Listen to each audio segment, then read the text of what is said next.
2011, un año antes de que él va por la reelección, tiene un hijo con ella estando en el poder.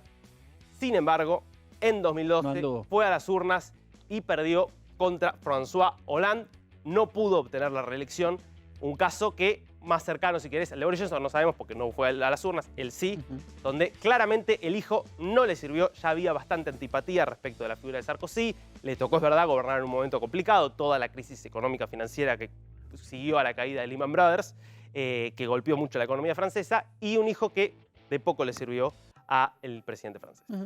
Bueno, las noticias tiernas, las noticias íntimas y su influencia en la política a partir del nacimiento de Francisco Fernández y su llegada ya al domicilio en Olivos. Está Ceferino Reato ya con nosotros, mi amigo Ceferino Reato. Espérate, Dan Benique, ¿cómo andás? ¿Cómo estás? Chocá el puñito. Miren esto, miren, me voy a sentar acá. Miren. Esto, acá, ahí, mira, ahí tenés. Masacre en el comedor. Esta es la última investigación histórica, los 70, un especialista en los 70, Ceferino Reato, que es periodista, analista político e historiador, porque hace libros de historia y bastante bien que le va.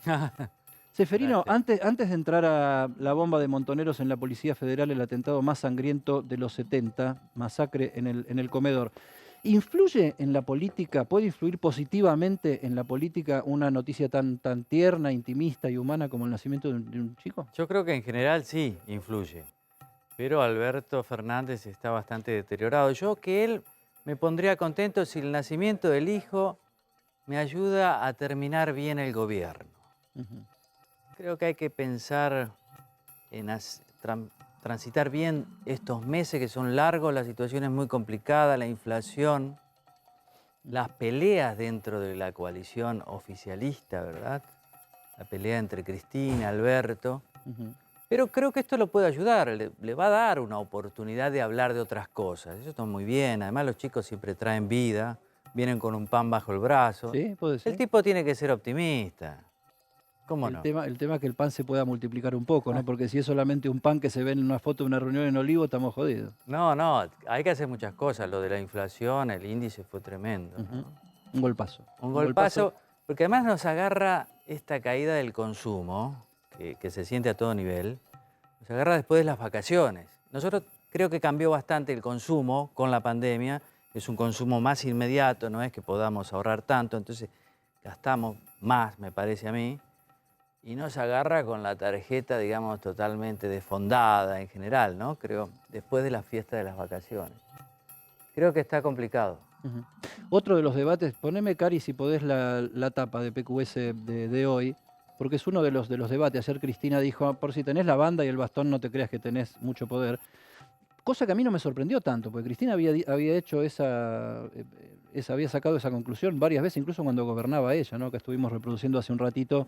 Vos no habías llegado todavía declaraciones del 2013, del 2017, en la misma dirección. Claro que las cosas que se dicen en cada una de las circunstancias pueden leerse de la manera que se quiere, y sobre todo en momentos tan erizados como los que vivimos nosotros en los últimos tiempos, ya demasiado tal vez, de que cada cual escucha lo que quiere escuchar y cada cual interpreta la realidad de la manera que le parece. Pero ahí hacíamos esta etapa, yo no sé si la estamos viendo atrás, ahí la tenés para verla, el poder del despoder, ¿no? Cristina como una experta en ubicar su liderazgo político y en general casi como una víctima, ¿no? Sí, claro. Casi como una víctima de grandes poderes, que no te hagas el loco porque te comen. Esto es un país de víctimas. Acá no hay victimarios. No hay victimarios y paga mucho ser víctima. Y ella lo hace estupendamente bien porque tiene una gran capacidad histriónica. Es cierto eso, que ella considera que el Estado y quien ocupa el Estado merced a elecciones debería tener el poder de disciplinar a todos. Y eso no sucede. Y por lo tanto hay que cambiar el régimen institucional. Lo dijo ayer, lo decía antes. Lo que pasa es que se lee distinto y además ella le agrega esa frase, y más aún si no haces las cosas que tenés que hacer, en obvia referencia. Esa sí era para Alberto. Esa era para Alberto. Claramente se refería a la firma del acuerdo con el fondo. Y eso irritó mucho a Cristina y al cristinismo.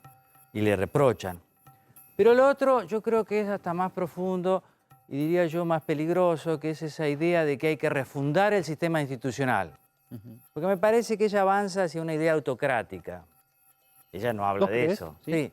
Ella creo que habla de una verdadera democracia, pero en realidad esa concepción del poder como una cosa que se tiene y una vez que se tiene hay que usarla y nadie puede estar en contra de eso, es profundamente autocrática, porque en una democracia hay una constelación de poderes. Hay un poder económico, un poder político. Esa verticalidad tan del siglo XX, ¿no?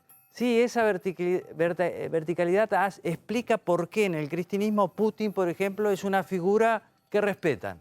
Y ella misma lo dijo ayer, en otra frase. Es un discurso medular, ¿eh? Es muy importante ese discurso.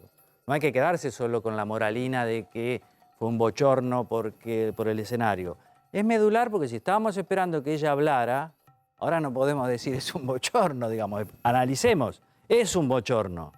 Pero analicemos lo que quiere decir. No, ella expresó ahí su visión política, ideológica, y no solo a nivel nacional, también internacional. A nivel internacional. Fíjate que ella compara la situación de la invasión rusa a Ucrania con la de Malvinas, como si Ucrania fuera equiparable a Malvinas. Eso hay que discutirlo. Yo pienso que no, pero ella piensa que sí, lo importante es ella.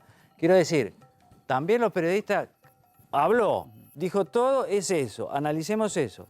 Claro, pero es una contradicción, porque Malvinas fue con Galtieri a la cabeza, ¿no? Sí, además, Malvinas es un territorio que yo creo que es argentino,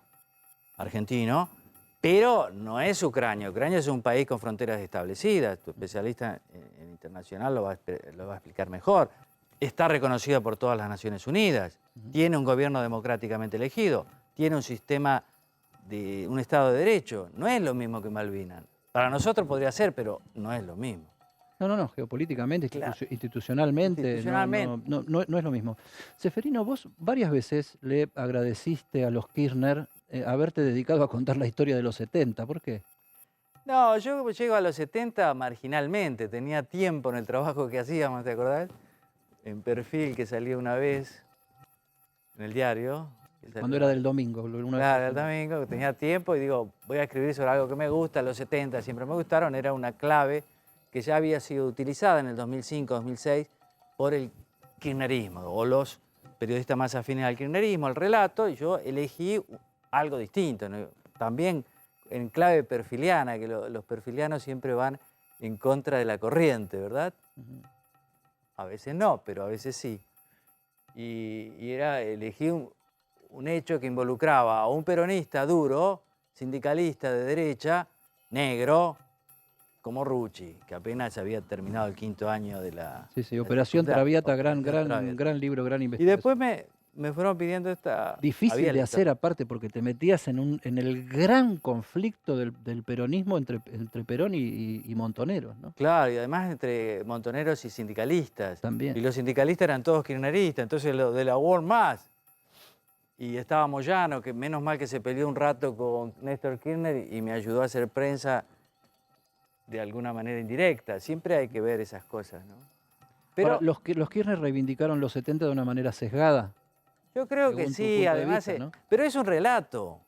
Los discursos son siempre sesgados, porque el que está en el poder político no hace historia, quiere hacer política, y lo bien que hace. Entonces usa un hecho histórico para hacer política en el presente. Lo que no tenemos que, creo yo, comernos es eso, somos los periodistas históricos, los historiadores. Eso hace un político, no hay que pedirle otra cosa. Y esperemos que lo haga bien, además. Pero todos los políticos Macri usaba el antiperonismo, los 70 años que este país está mal, culpa del peronismo. Y focalizado en Cristina. Y focalizado en Cristina. Es una operación política, obviamente que es falso, porque en esos 70 años hubo 35 años de gobiernos no peronistas. ¿Y qué hicieron?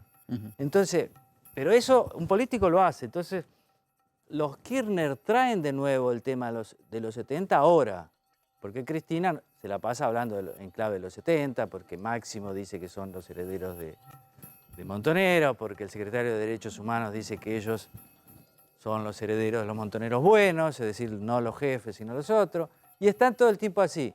Y eso hace que este tema de los 70 vuelva a estar en la picota. Ahora, vos te metés acá en un tema que fue casi un antes y un después, ¿no? Porque el atentado en la Policía Federal, en la Superintendencia, primero que es en la capital. Segundo, que es ya con los militares Sí. instaurados en el poder, y donde ahí los montoneros mostraron su gran desajuste de la realidad, porque ellos creían que esto los iba a beneficiar y terminó generando o formando parte también de un gran despropósito en lo militar. Sí, claro, porque ellos ya estaban enroscados en eso de que la dictadura estaba, pero ellos estaban conteniendo a los militares y después iba a llegar un tiempo que debido al desgaste de los militares ellos iban a poder hacer una contraofensiva. Y pensaban que atacando a la policía atacaban un centro neurálgico de la dictadura. Y que la gente, que además no le gustaba Seguridad Federal porque ahí pasaban cosas malas, la gente los iba a apoyar. Y resulta que fue al contrario, porque terminaron matando policías de baja graduación que no tenían nada que ver, incluso una empleada de YPF.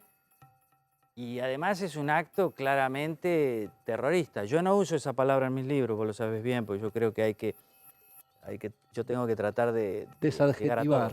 Claro. De llegar a todos. No uso palabras como asesino, terrorista, porque son demasiado estigmatizadoras, en el sentido de que yo quiero hacer, hablar de hechos históricos. Entre esas revelaciones, vos das por hecho, por confirmado en tu investigación histórica, que el organizador, la idea y la logística corrió por cuenta de Rodolfo Walsh, a quien no demonizás en tu historia. O sea, no lo tratás ni de nada de estas cosas que dijiste, sino que hasta incluso respetás parte de su trayectoria como intelectual, como escritor, etcétera, etcétera. Walsh es un personaje absolutamente extraordinario. Gran periodista, gran escritor y un combatiente revolucionario por opción, por elección, y él estaba muy orgulloso de eso. Entonces ese recorte que se hace en el relato K, kirchnerista, aparece, y en los derechos humanos aparece como una persona que era un simple militante. Casi un ángel volador. Casi un vegano, ¿no? Y no es así. Era un tipo grande, ya tenía 49 años, había elegido eso. La biografía en general, los años montoneros lo suprimen, porque son todos admiradores de Walsh. Hay un irlandés, periodista que admira a Walsh, pero hace una biografía con todos los hechos, llega a esta conclusión de que él fue el autor intelectual. Es algo que todos lo conocen. De hecho, él se ocupaba en inteligencia de muchas cosas. Una era coordinar a los infiltrados en las Fuerzas Armadas y de Seguridad. Había muchos de Montoneros, porque Montoneros logró penetrar muy bien todas las instituciones, incluida la de la represión. Y incluso con el favor de algunos jefes que simpatizaban, ¿no? O sea, que eran peronistas y aparte simpatizaban con una salida más combativa, no sé cómo llamarlo. Sí, más nacional y popular. Nacional y popular. En general yo uso una fuente ahí, que está por sacar un libro, que habla mucho de la porosidad entre Montoneros y las Fuerzas Armadas y de Seguridad. Y eso es así por una común raíz nacional y popular, porque muchos vienen del peronismo, de un lado y del otro. Y además porque ellos se nutrían de muchos chicos de clase media alta. El hecho, el que pone la bomba, el autor material, era sobrino del general Salgado, que fue una persona importante, después murió. Pero digo, hijo de abogado, comercialista importante. Es decir, personas que tenían acceso, tenían relaciones. Salgado estaba haciendo la colimba en la policía. Claro, él había logrado, gracias a un amigo de su papá, que era comisario. Por eso las nuevas generaciones no saben en la práctica lo que es la colimba y tampoco que se podía hacer en la policía, ¿no? No, era un servicio militar obligatorio. Claro. Perdías, bueno, ellos decían que no, que estabas un año ahí bajo bandera y vos te tocaba lo que te tocaba, pero si tenías algún acomodo militar o policial, podías ir a la policía y ahí era descansadito porque estabas un turno, te ibas a dormir a tu casa. Él estudiaba ingeniería, era un gran estudiante de ingeniería electrónica, muy hábil en matemáticas, Salgado, el que puso la bomba, y era también de Montoneros y su jefe o responsable, está recontraprobado, era Walsh, en el aparato de inteligencia. Fíjate que nunca se habló mucho de ese aparato de inteligencia, pero era un aparato muy eficaz. Uno de los primeros historiadores... No, aparte la superposición de Montoneros no era solamente con las Fuerzas Armadas y de Seguridad, sino que venían con un entrenamiento muy grande en el Estado, ¿no? Con cargos políticos, cargos públicos, funcionarios, etcétera, sobre todo después de Cámpora, ¿no? Después de Cámpora, claro, ahí tuvieron mucho acceso. Ellos habían formado un ejército montonero ya en el 75 porque creía que se venía un momento de golpe militar, sí, pero que después iban a poder juntar fuerzas para vencer al ejército gorila, antiimperialista, o sea, el ejército argentino, digamos, porque ellos eran el ejército popular.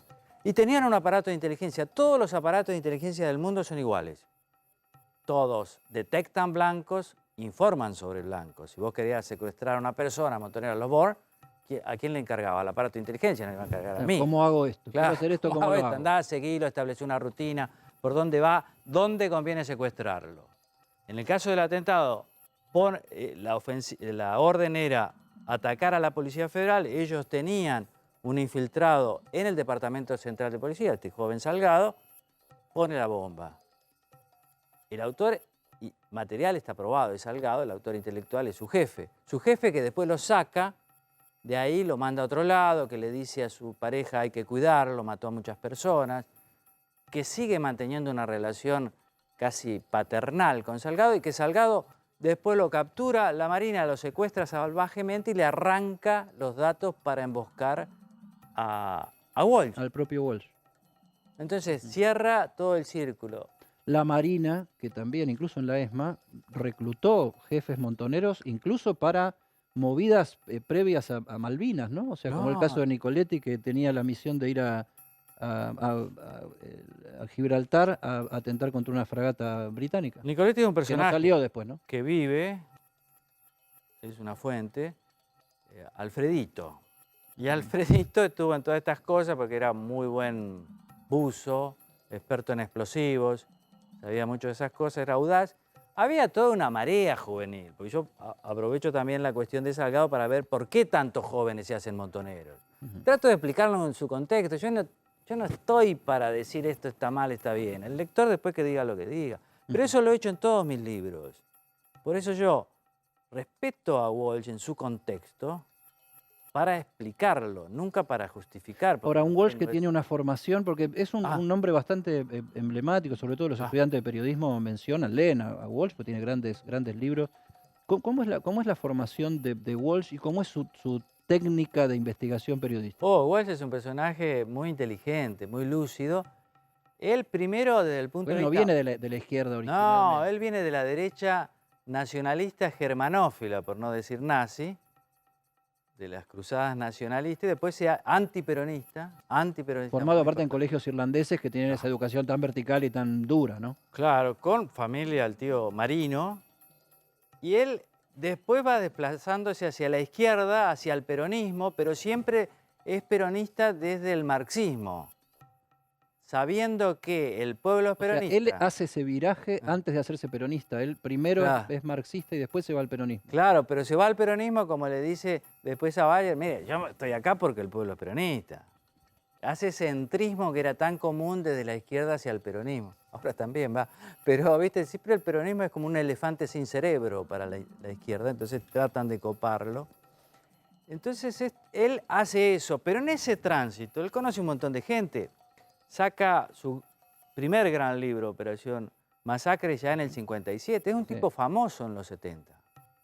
Es el más famoso de todos. Ya había estado en Cuba en los 60 con su amigo Massetti, trabajando en una agencia de noticias, Prensa Latina. Ellos fundan Prensa Latina. Hay dos argentinos, Pajarito... Grabois. No, Pajarito Grabois ni Suárez Mason. Pajarito García Lupo, nuestro amigo. También participa en esa fundación. Pajarito García Lupo. Jorge Ricardo Massetti, que después termina conduciendo una guerrilla más marxista acá en Salta y mueren ahí, ¿no? Comandante segundo porque era muy amigo del Che Guevara. Y está García Márquez. Y García Márquez también fundador de Prensa Latina. García Márquez era otra de las plumas y él tiene un relato maravilloso de hace relativamente poco tiempo donde cuenta el gran descubrimiento de inteligencia de Walsh de aquella época. Walsh. Massetti era un profesional, había instalado unas bobinas donde venían todos los cables de las agencias rivales. Y en un momento llega un cable, nadie lo sabe interpretar, hay un montón de letras y números y lo tiran. Y Walsh dice, no, esto debe ser algo importante, se lo lleva a casa, compra un manual para descodificar en una librería y logra, después de 7 días y 7 noches, descodificarlo. Y se da cuenta que es un cable secreto del agente de la CIA en Nicaragua y anticipa la invasión de Bahía Cochinos, Playa Girón. Y es el gran éxito del régimen cubano. Ellos lo querían dar como noticia, pero Fidel Castro dice... Porque viste no. que 100 años de soledad, García Márquez lo publica por primera vez en Argentina, en Sudamericana, en la Argentina. ¿Si habrá tenido que ver en el contacto Rodolfo Walsh para abrirle la puerta a una editorial acá? Yo no lo sé. Es bastante aleatorio, porque el mismo, viste, hay todo un cuento que hace García Márquez, cómo estaba tan seco que no tenían qué comer. Eso, sí. Y esperaban el correo que viniera la respuesta de López Llobet, acá de Sudamericana, y llega la respuesta. Es fascinante. Y García Márquez que era cuenta eso. parte de una crema intelectual de Argentina y de América Latina. De esa época donde los intelectuales estaban mayoritariamente volcados a la izquierda. Digamos. Después él tiene una pelea con el régimen cubano, después se reconcilia, lo último se reconcilia bastante fuerte. Pero él descubre eso. ¿Vos sabés lo importante que es para un gobierno naciente de izquierda descubrir que la CIA está organizando con exiliados cubanos una invasión? Claro, eso era un héroe nacional en Cuba. Claro, eso después se vino para acá, pero ya tenía una inclinación hacia las tareas de inteligencia. Después, Berbisky cuenta, sus biógrafos también. Bueno, a ver, mecánicamente el periodismo tiene algo de eso, ¿no? O sea, vos tenés que acudir a fuentes, seguís un tema, seguís los personajes, chequeás con otra fuente, reconstruís situaciones, estás haciendo un seguimiento, o sea, técnicamente, incluso también con, qué sé yo, con un fiscal o con algún investigador de otro tipo. Claro, después, claro, pero otra cosa es agarrar... No aclaremos para los que ven solo, lo que lo escuchan solo. Pero otra cosa es agarrar un cable con puros símbolos y darse cuenta de que había algo, comprar un librito en cualquier librería de viejo y dedicarse y encontrar ese dato.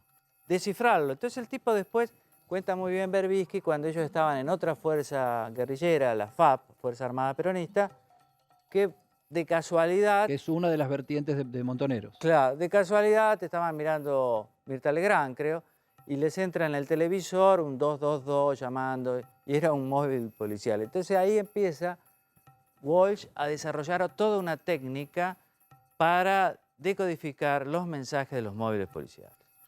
Que esa es otra de sus artes en inteligencia que lo hace muy valioso en su paso montonero, que es recién en abril del 73, después del triunfo de Cámpora. Y ahí se convierte en la persona clave del Servicio de Inteligencia e Información. O sea, que hace una carrera rápida en Montoneros. Bueno, es que ya venía con todo el bagaje, porque ya sabían qué hacer. Claro. Ahora... Claro, haber incorporado a Walsh debe haber sido darse un crédito muy grande para la organización. Y lo trae un jefe importante. Entonces, ahí, claro, los del relato caen, me dicen, no, no era el jefe. Claro que no era el jefe. Yo lo cito a Lewinge, que fue jefe de él. No era el jefe, si no podía hacerlo. Tenía un grado bajo. Además, él iba personalmente a buscar a sus contactos y ahí tenía información de inteligencia. Y conocía diplomáticos, actores como Emilio Alfaro, escritores como Tununa Mercado, qué sé yo. Y no sabía nadie por ahí que estaba trabajando para él, pero él lo hacía, ese trabajo de recolección. ¿Era el personaje clave? Sí, sin duda. ¿Se ocupaba de eso? Se ocupaba de eso. ¿Cómo fue? Después fundó una agencia clandestina de noticias, Ancla. Ancla, sí. O sea, hacía muchas cosas a la vez. Y ahora, Cefe, vos mencionaste a Berbisky, que Berbisky ha sido alguien que estuvo con Walsh, trabajó con Walsh, y en los mentideros, en las redes sociales, y algunos incluso colegas dan por hecho que Berbisky tuvo algo que ver con esta masacre del comedor. ¿A qué llegaste vos en tu investigación? Es un aparato de inteligencia, es difícil investigar todo. Yo solo pongo nombre de cosas que haya encontrado, que pueda decir después, mirá, es por esto y esto. Yo de Berbisky no encontré nada, pero no quiere decir que no haya participado. Quiere decir que yo no encontré nada. Por ahí después alguien lo encuentre, pero tampoco puedo especular. A mí no me gusta eso, no podía no saber. En un aparato de inteligencia tenés que poder saber, claro. Claro, porque lo que había era todo lo que decían ellos tabicado, es decir, uno sabía de una cosa pero no de otra. Entonces yo... Eso de poner nombre por nombre, no tengo ninguna simpatía por Berbisky, él no tiene ninguna simpatía por mí, pero los que son los hechos son los hechos. Yo no encontré nada, no quiere decir nada más eso. Bueno, y buscaste, ¿no? Porque no es que Yo no, busqué no bastante. es que no encontraste nada por no buscar. No, yo busqué todo lo que pude. No quiere decir que esto no es una ciencia exacta, diría un periodista, ¿no? No quiere decir que yo no encontré nada. Ahora, algunos se enojan. ¿Cómo no encontraste nada? Yo encuentro lo que encuentro. ¿Vos creés, Efe, porque has leído un montón, tenés posición tomada, pero la principal posición tomada que tenés, y esto hay que decirlo, es esto, ¿no? La de los hechos, la de ser un periodista de investigación que tiene sus ideas, tiene sus posiciones políticas, tenés esto que decir, este no me simpatiza o me simpatiza, pero los hechos son los hechos y así es como debe funcionar nuestra profesión, porque lo sagrado es la información y que después la sociedad y la gente pueda tomar sus conclusiones. ¿Crees que este furor que hay, porque cada vez que sale un libro de estos, vende un montón, y vender, aparte de un hecho comercial absolutamente lícito, es lo que genera la manera de demostrar que una producción tiene interés concreto, ¿no? Porque tanto que uno va y lo compra y gasta su plata en eso. ¿Vos crees que de tanto ver los 70 podrá haber una síntesis que nos permita dejar de mirar todo el tiempo para atrás? Sí, yo espero que sí.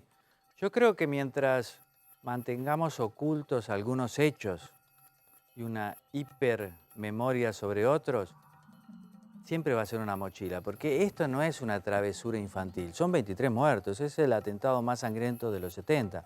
No podemos simplemente olvidarlo y decir, no me conviene el relato, no digamos nada. Entonces, si nosotros queremos superar los 70, yo creo que tenemos que ver a todas las víctimas como importantes, más allá de la justicia. A mí no me interesa la justicia, yo hago periodismo apenas. La justicia es otra cosa. La verdad, a eso aspiro. Pero quiero decir, si no vemos todo, si la política nos indica qué ver y qué no ver, y nosotros comemos de eso, creo que nunca vamos a superar los 70. Ahora, Operación Traviata tuvo repercusión judicial y tal vez este libro también lo tenga, pero vos decís que no es lo que vos buscás. No, yo no busco eso, porque creo que la justicia en estos temas depende mucho del poder político. Los jueces federales son jueces que dependen del poder político y son grandes olfateadores de la situación política. Hay en estos momentos un pedido de que este hecho sea considerado delito de lesa humanidad. Fue rechazado en primera instancia, queda para la Cámara, que lo va a tratar en algún momento, pero yo no juego con eso porque no es mi juego. Mi juego es el periodismo histórico. ¿Estás conforme con lo que has hecho o cuando lo volvés a ver al tiempo? Porque viste, los libros de uno hay que leerlos con el tiempo para ver. Al principio uno ya lo vio tantas veces que se lo quiere sacar de encima y no verlo más. Cuando volvés a revisarlo por alguna situación, ¿estás satisfecho con lo que hiciste o te criticás? No, con algunos no tanto, debería haber mejorado algunas cosas. Con este estoy muy contento, era difícil porque era en dictadura y era un organismo bien cuestionado, entonces teníamos que encontrar bien el tono. Era difícil porque las víctimas están invisibilizadas, porque nadie les dio bola, no hay ni una plaquita, no recibieron ninguna indemnización, tienen miedo. Son víctimas que cayeron del lado equivocado para el relato oficial. Entonces eso lo hace difícil, por eso estoy contento con el libro. Estoy orgulloso. Ahora, salimos un cachito del libro, Masacre en el comedor, la bomba de Montoneros en Superintendencia de la Policía Federal, el nuevo trabajo de Ceferino Reato. Pero armaste un lío bárbaro el otro día con Alicia Castro por el tema de que viene Robert De Niro a filmar con Luis Brandoni y Franchella y qué sé yo, lo quieren hacer en el Cábana, y hicieron un pedido al consorcio y parece que Alicia Castro se negó. Alicia Castro es dirigente gremial de aeronáuticos, azafata fue en un tiempo y fue embajadora en Venezuela y en Reino Unido también fue embajadora, ¿no? Sí, lo había dicho en mi programa en Radio Rivadavia, pero es un domingo a las 18 y después escribí la nota en Infobae. Sí, yo creo que tiene muchos ingredientes. Una ex sindicalista viviendo en el Cábana, que es uno de los edificios más caros, y está todo el tema de... O por lo menos más tradicionales de Buenos Aires. Claro, qué bien que viven estos sindicalistas, que es algo argentino, ¿eh? No creas que todo el mundo es así. Estos son ricos, o viven como ricos, o son ricos, ¿no?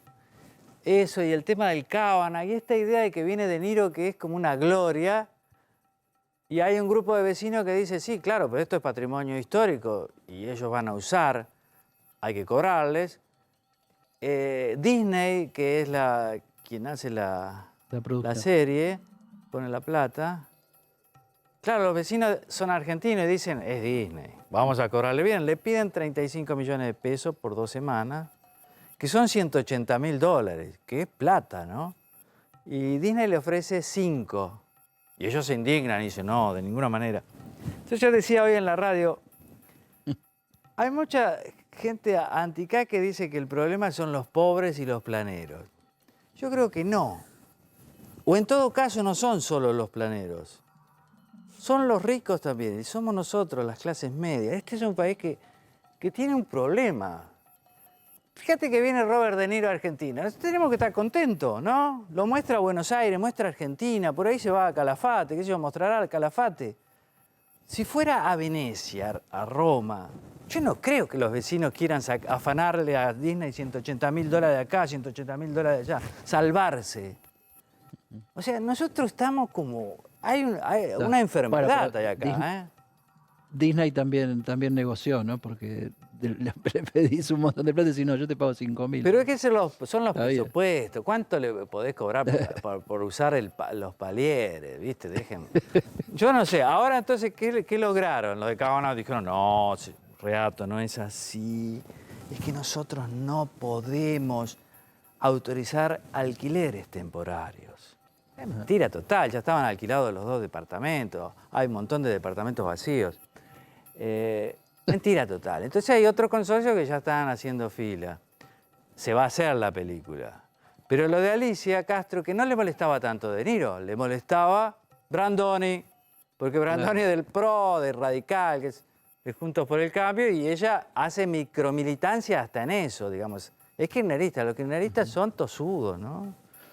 Se ocupan de estas cosas. ¿Qué episodio es? ¿Qué folclórico? ¿Hasta dónde llegó lo que llamamos la grieta, ¿no? O sea, esta cosa de estar buscándole hasta el último detalle en cualquier tipo de circunstancia. Además, Robert De Niro es un demócrata y bien progresista. Era muy amigo de Obama, Michele, Shell. Me río porque además De Niro es de los actores de Hollywood, como saben ustedes, más rebeldes y que siempre se ocupó del cine independiente y demás, ¿no? Y de estas locuras como filmar acá. Es como si acá no viene nadie a filmar entre nosotros, ¿no? Claro. O viene alguien. No, de vez en cuando Robert Duvall ha venido, pero viene más a bailar que a filmar. Pero digo, que venga alguien, poder vender en la industria nuestra, el cine, son muy buenos directores los dos, son buenos actores. Franchella es un actorazo, Brandoni es un actorazo, y Buenos Aires es muy linda. En vez de estar contentos, no, le vamos a afanar a lo de Disney. Seferino, muchísimas gracias verte. Hacía rato que no nos veíamos en persona, creo que las últimas veces fue por Zoom. Bueno, que te vaya muy bien con el libro, cosa que es un deseo, como se dice, tirado a la marchanta porque te va a ir bien seguro. Ojalá. Muchas felicitaciones por el programa. Bueno, te agradezco mucho. Seferino Reato, autor de este trabajo que se llama Masacre en el Comedor, que no es tan grande, pero es muy profunda la investigación y nos cuenta una historia de la que se ha dicho mucho, siempre desde un lado interesado, siempre desde un lado para desacreditar a alguien, y Seferino Reato hizo un trabajo más profundo, más documentado, viendo a las fuentes de todos lados, y logró este trabajo que, bueno, como todas las cosas, va a quedar a decisión de si es bueno o es malo de los lectores. Les va yendo bastante bien. Ah, tenías que contestar la encuesta y me olvidé. No sé qué. Sí, la encuesta que hablamos antes, la tenemos por ahí, mostrame cómo era. ¿Los presidentes tienen mucho poder, poco poder o depende de las circunstancias? Mucho poder, pero tienen que usarlo. En Argentina, mucho poder. Es un régimen presidencialista. Si no hay poder acá, pasa que Alberto me parece ni que lo nombren rey arranca, porque no toma decisiones. No se arriesga, está muy acostumbrado a ser el operador de alguien. Bueno, entonces Seferino Reato, antes de irse, no la veo, yo me tengo que dar vuelta del todo acá. ¿Qué nos quedó? ahí la tengo enfrente en el monitor. Tenemos depende 52%, mucho poder 27,2%, estás en el medio de la tabla, Cefe. Y poco poder 20,8%. Y sigan votando porque la encuesta sigue online en A24com, @A24com. Cefe, gracias. Gracias a vos. Vamos